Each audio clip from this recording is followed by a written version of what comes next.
Hi, I'm Shawn Steiman with Coffea Consulting with Daylight Mind Coffee Company. You're watching Mobile Joe's brand. We serve those that serve us. Mobile Joe's brand. We serve those that serve us. We educate and motivate you, so you know that you're not alone.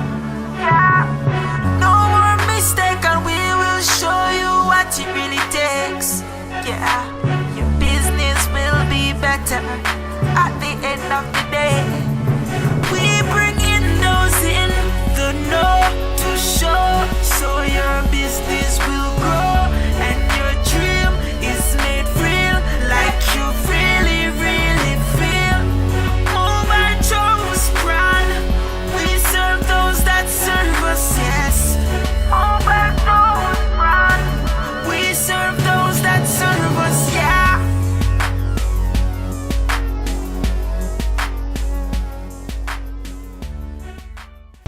Hi, Mobile Joe again. This is my show, Mobile Joe's Brand. Mobile Joe's Brand is a show that talks about business, wellness, and mentoring, all ways to build a strong community. So sit back, relax, enjoy the show. Mobile Joe's Brand. We serve those that serve us.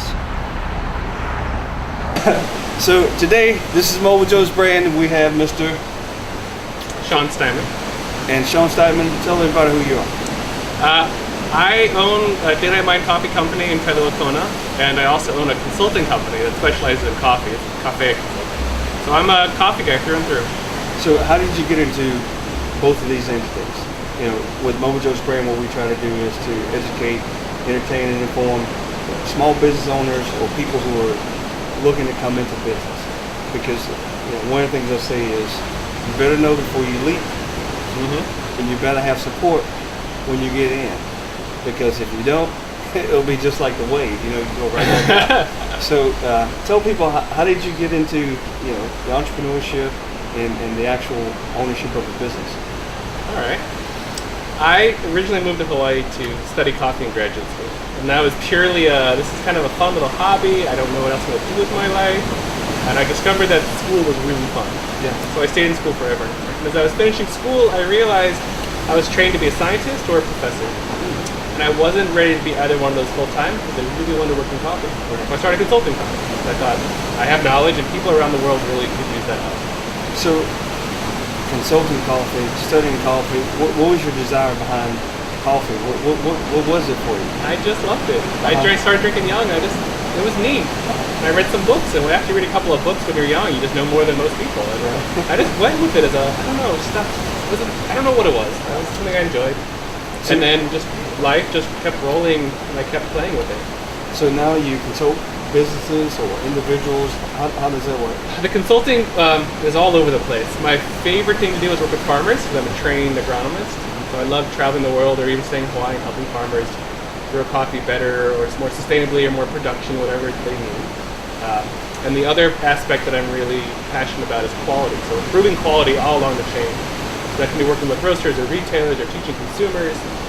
Sometimes the other work is helping people open cafes. Sometimes it's helping them find coffees they want to use. So you actually start at the dirt and go to the cup. Yeah. So tell me a little bit more about when you deal with the farmers. What type of farmer would you look for to be able to help? Any farmer. I've never met a farm that does everything perfectly. In the sense of perfect is different farmer to farmer. But almost always there's a little more effort or a little more resources the farmer could be tapping into to change the situation, usually for the better. So mostly what it is identifying and recommending and saying, look, you're going to have to put this much more effort in, but in the end, this might be the result that might be better. So are farmers, are they receptive of the education? Sometimes people have been doing things over and over and over and over again, and that's just what they know. And when something new, change, comes in, how do you, and this is for the farmers who might be working, how do you engage those farmers to the perspective of 100 other farmers did it? You're not a farmer, but how are you telling me what I'm doing, yeah? Yeah. That's a very real position that I find myself in. And the truth is, I have never owned a farm. I've done research on coffee, and I've worked with a lot of farmers, so I have sort of tangential experience. But what I've done is that I've try to learn about the process of what's going on underneath everything, right? So your tree is growing in this fashion, and if you cut this tree, it's going to respond in this way, and here's why. So I try to teach farmers, like, here's the process behind all the things that you're thinking about. There's actually many ways to do this. You don't have to do it in one way. So it's my job, I feel, is to say, look, here's how it works, here's the ways you can manipulate it. You choose the one that works best with your amount of resources. It's time or money or access to goods, whatever it is. So it sounds like you're a little bit of Lou Holtz. Lou Holtz was Notre Dame coach, South Carolina coach. Lou Holtz never played football, but he coached national championship team. So with your background, I mean, what, 36 PhD? Not. There aren't too many people who can say that. So what you're bringing to the table is tremendous credibility, and I applaud you for that. Thank you. So let's take it from the farmer to what's the next level? You have a roaster, or do you have a processor? Or? Well, it depends on where you are. In Hawaii, we have a very unusual situation in that we have farmers who do everything themselves, everything from growing it to roasting and selling it, which is unusual. Mostly in the world, farmers just grow it, they sell some piece of it. So there's the farming part, but then there's picking it and then processing it into a stable product. So there's a whole processing stage, which I help people with as well. Coffee's one of the crops that there's a lot that has to go on between planting the seed and getting it to our mouths, which means there's lots of steps where things can go wrong. Right. So it's just a matter of maintaining the rightness or not, or doing it really well. So after that, there's the farmers might process it to a stable point and then sell the green bean, which is our commodity place. Okay. That's exchange around the world. So then they might sell it to a roaster and they might roast it themselves. Almost everywhere in the world is just sold to a roaster, usually somewhere in a consuming country, which is most of the time in the West. So it's changing, but as a general rule of thumb, right? Mostly the West are drinking coffee, and the South. And this is good coffee. Oh, thank you. So you have this green bean, and so that's what we see in this country most of the time. Then it's working with roasters to say, how do I roast that? How do I store it? How do I sell it? How do I think about it? How do I deal with it? And then there's brewing it, which it's not rocket science to just making coffee, but there's lots of ways of doing it, and there's ways of tweaking it, which people don't tend to know about, right? Because maybe you have a French press or Mr. Coffee, and that's how you think about it. So there's lots of ways. The different ways to actually brew coffee. I think I was probably in my 20s when I first heard about a French press. What are some of the different ways that coffee can be brewed? So there's three major formats. So if you were to build like a hierarchy tree, there's three. There's the French press method, where water and coffee are sit together. It's fully immersed for a few minutes. Then you have what most people in this country are most familiar with, which is a drip, right, where coffee just trickles over a bed of coffee. Either it's heated by a machine or a kettle or whatever. And then there's using high pressure. For us, it usually means espresso. So three major categories. And then within a drip, right, you can have, I brew it by myself for 1 cup. I have a big, commercial machine doing it. I have different kinds of materials and filters and variations on that thing. Right. Same with full immersion, right? The basic idea is that coffee and water sits together. But do I do it in a French press and I filter it that way? Do I do it in some kind of other mechanism like a teapot and I filter it some other way?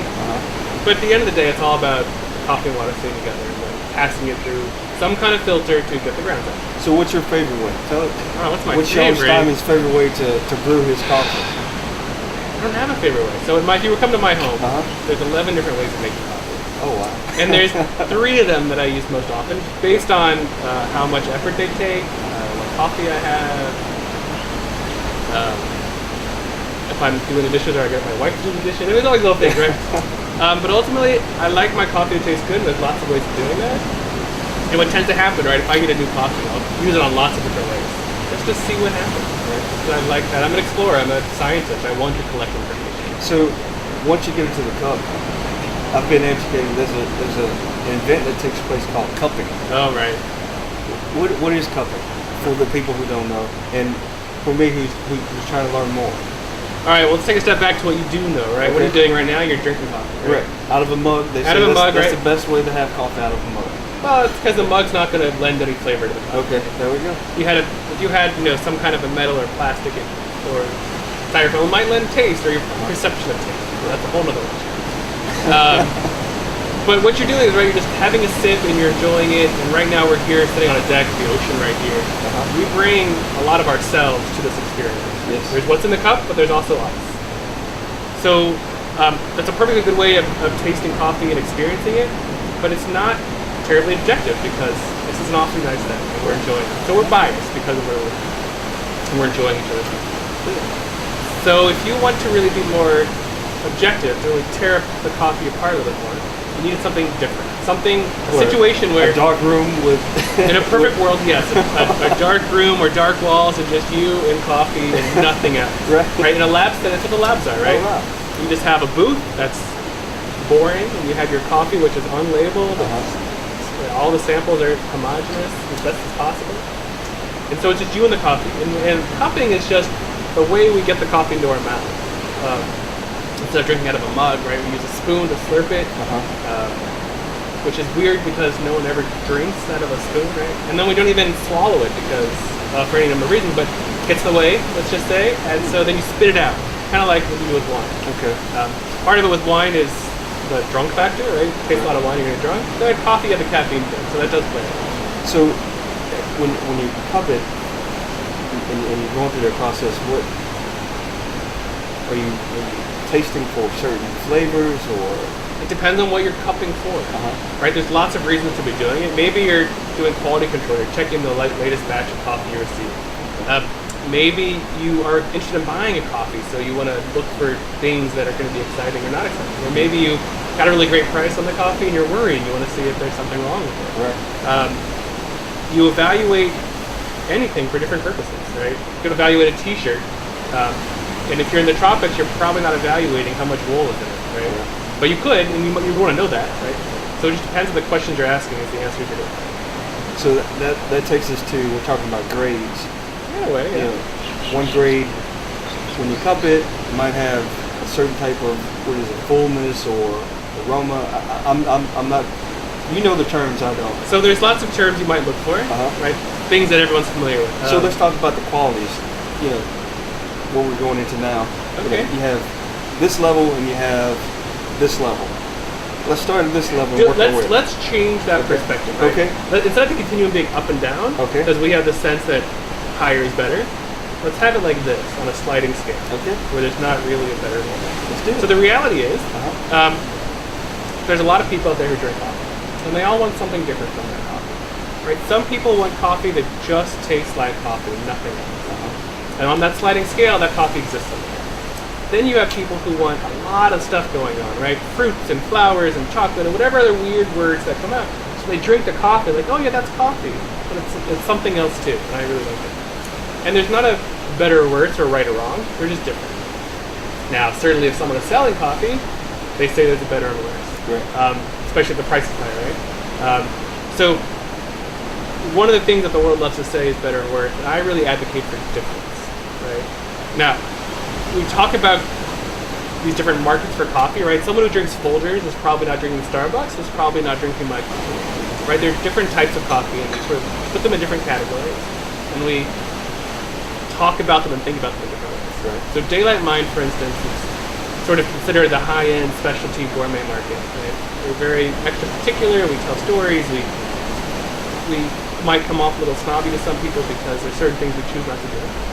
And these are the coffees that hopefully taste like coffee and something else. It's not right or wrong. It's not better or worse. It is. It is what it is. Now, within this subgroup of specialty coffee, we do have this sort of generic demarcation, right? You can drink coffee, and sometimes coffee is really bad. It's sour, it's moldy, like there's something that most people just don't like, right? And so we make this sort of sense that coffee should not taste like gym socks, and if it does, it's bad, right? If it tastes like jasmine tea, I may not like it, but it's probably, you could argue it's good in some way, whether you like it or not. So there's a sliding scale, all kinds of coffees on it. There's some things that, right, have negative flavors that we arbitrarily say this is bad. I don't want my coffee to taste like ketchup, for instance, and therefore it's bad. But one of the funny things I've discovered that really was a sort of coffee life-altering experience for me was drinking a coffee that's supposed to be one of the best in the world. And drinking it with people who didn't like it. And as a coffee person, I was really surprised. everybody said this coffee is amazing, and I loved it. It was delicate and floral and a little citrusy, and all this stuff was going on. I really enjoyed it, and I understood why the coffee world was so excited about it. But it was more like tea in some ways than coffee, and it was really amazing for me to hear that and recognize that you just need to appreciate it. Everyone wants something different. And that someone who drinks Folgers or Maxwell House has every right and desire to drink them. It's not right or wrong, it's just different than what I'm doing. And so I don't like to say better or worse, because that puts me in a position of being superior, right, if I say better or worse. Well, what do you think about coming from the perspective of choice, different, this coffee, that coffee, and whoever else's coffee? Why do you think people choose certain types of coffee? That's a great question. I think there's any number of reasons. Not any of them have to be necessarily with taste. Sometimes it's price, sometimes it's availability, sometimes it's the fact that it's got caffeine, sometimes it's cachet. Cachet is being seen at a Starbucks or at a specialty coffee shop might lend a certain air of social grace. People might respect that or admire it. They interpret from it, right? That's cachet. Sometimes it's all about taste, right? People really love their morning cup of coffee. Same cup they've been drinking for 30 years, right? It's just what they've always done, so that's what it is. Yeah. Some people go to a new city and seek out, right, the very high-end specialty coffee cafes because they want to find unusual coffees for them it could be taste. But ultimately, there's any number. Sometimes it's packaging, right? You walk into a store, you have lots of choices. There's all that marketing behind it. There's lots of reasons. I'm a taste person because that's why I'm in the business. Right. I've met lots of people who are price people, right? That's perfectly okay. Because we all want something different, and it's hard for me to say my world is the right one. Because it's just not that way. Well, that certainly has a perspective, and I'm sure some of the viewers are be able to see coffee in a different light now.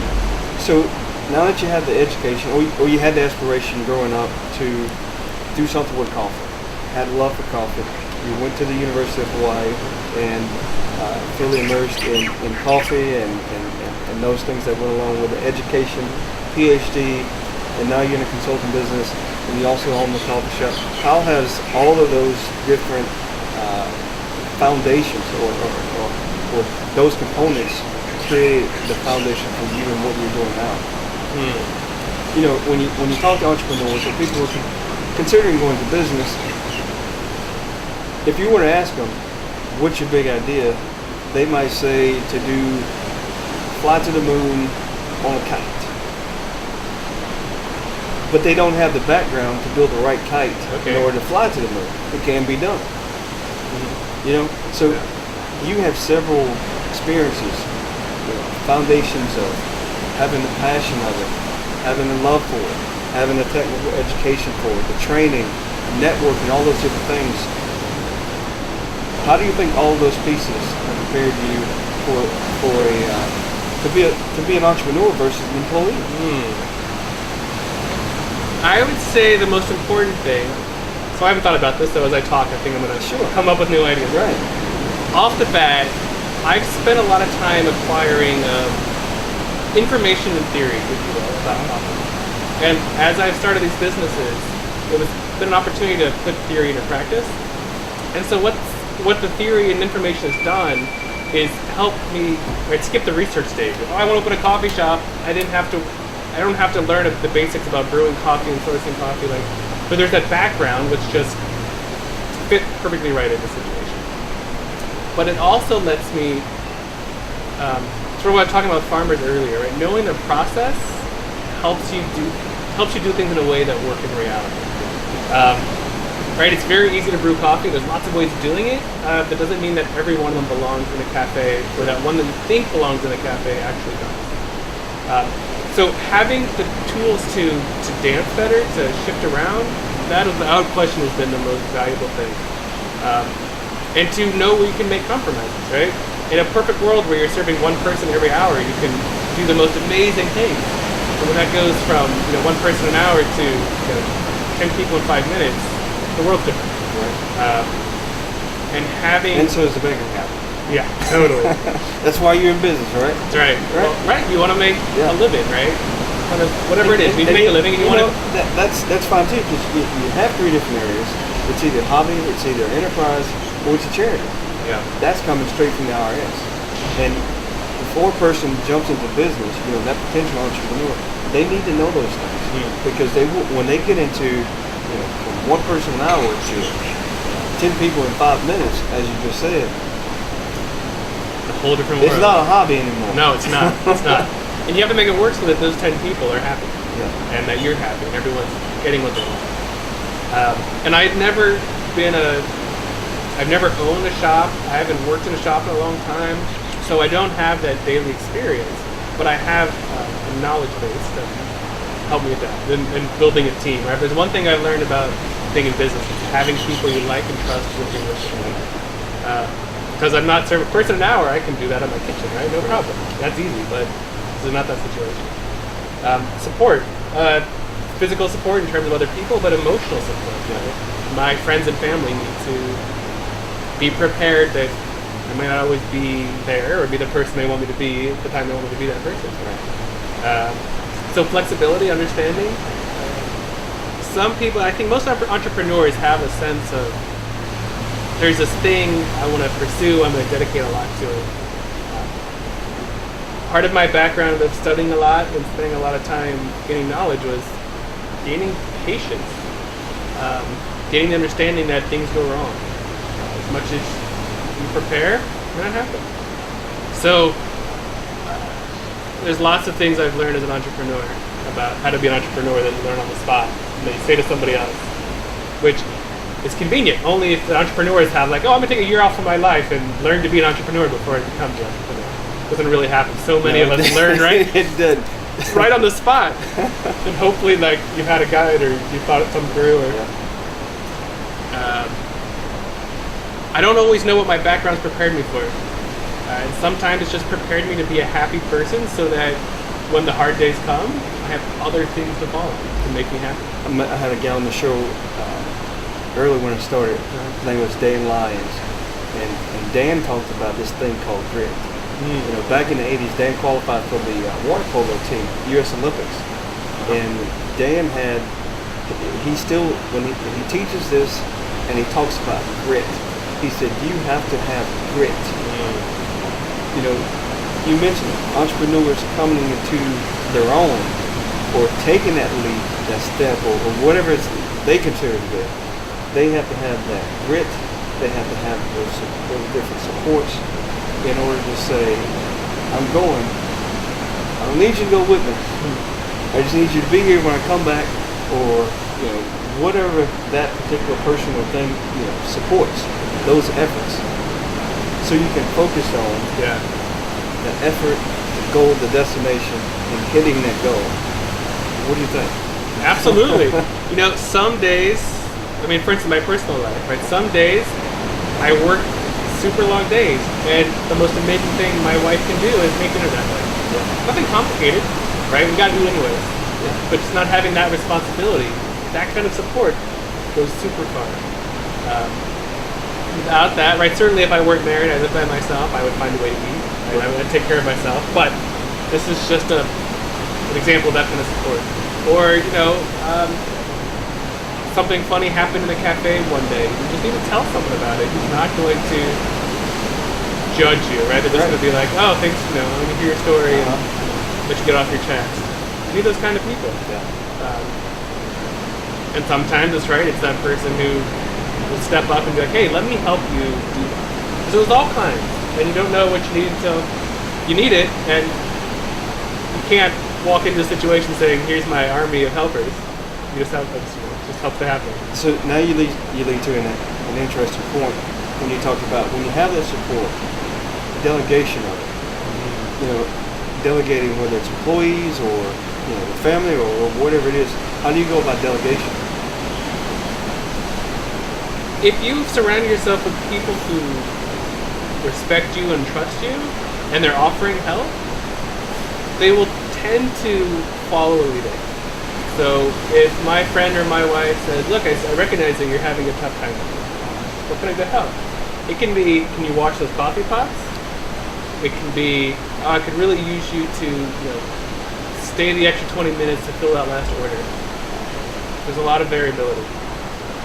It's all based upon trust and respect. Because then it's not so much delegation, it's doing something you feel right because you're loyal to that person. Help.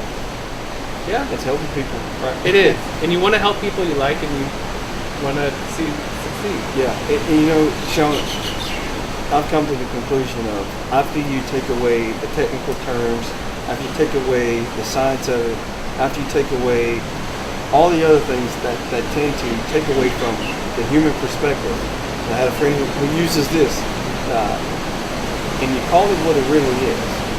It's helping people either build their dreams or execute their dreams at the end of the day. Because we're all human, we're all people, and I just think that's what it's all about. I mean, just hearing you speak about, the way you grew up, education, passion about coffee, the way you were educated, you had support around you, and you did it with a core group. Yeah, absolutely. I would never worked otherwise. I never would have enjoyed it otherwise. So, as far as the next steps, next levels, you planning more franchise? You planning to expand the franchise? You planning to educate more or consult more? Or I know you guys do a coffee school as well. Yeah, I love teaching. If I could, What is that about? when I finished graduate school, if I could have just taught coffee for a living, I would have done it.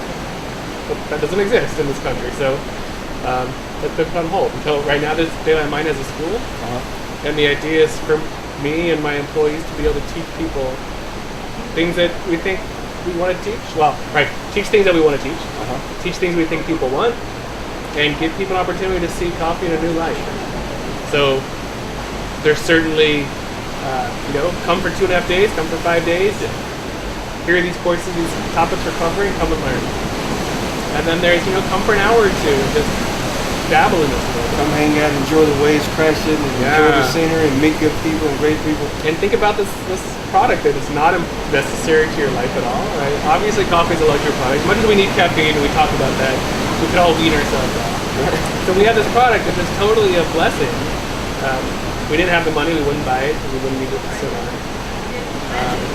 And it can be as simple as just a cup of black coffee. Or it can be this thing that integrates the world, and there's history and culture and science, there's all these things around it that we can talk about and think about. And they're super, super fascinating and interesting. So that's something we want to offer to people, an opportunity to look at it from the other side of the tapestry, as Ralph Waldo Emerson would say. Yeah. I think coffee and water are two things that brings everybody together. You put a cup of water down and say, how you doing? We have a guest who just walked by. So if you have a cup or bottle of water on the table, and you have a cup of coffee on the table, those two things, most people in this world will know what they are. Great. And if you just ask, how's the water, how's the coffee, that could turn into, how's the family, how's the kids, totally right. How the waves. So, that's one of the ways, or one of the reasons I fell in love with this drink. Coffee, it creates relationships, it expands relationships, and then you can build more relationships. So, Shawn Steiman, tell people who you are again. I just did, but it sounds better coming from you. I don't know. My name is Shawn Steiman. I'm owner of Daylight Mine Coffee Company and Coffea Consulting, and I'm a coffee guy. Thanks, guys, for watching Mobile Joe's Brand. We serve those that serve us. Have a great day. Hi, hello, I'm Jay. You're watching Mobile Joe's Brand. We serve those that serve us. Hi, hope you enjoyed the show today. Thanks for watching Mobile Joe's Brand. We serve those that serve us.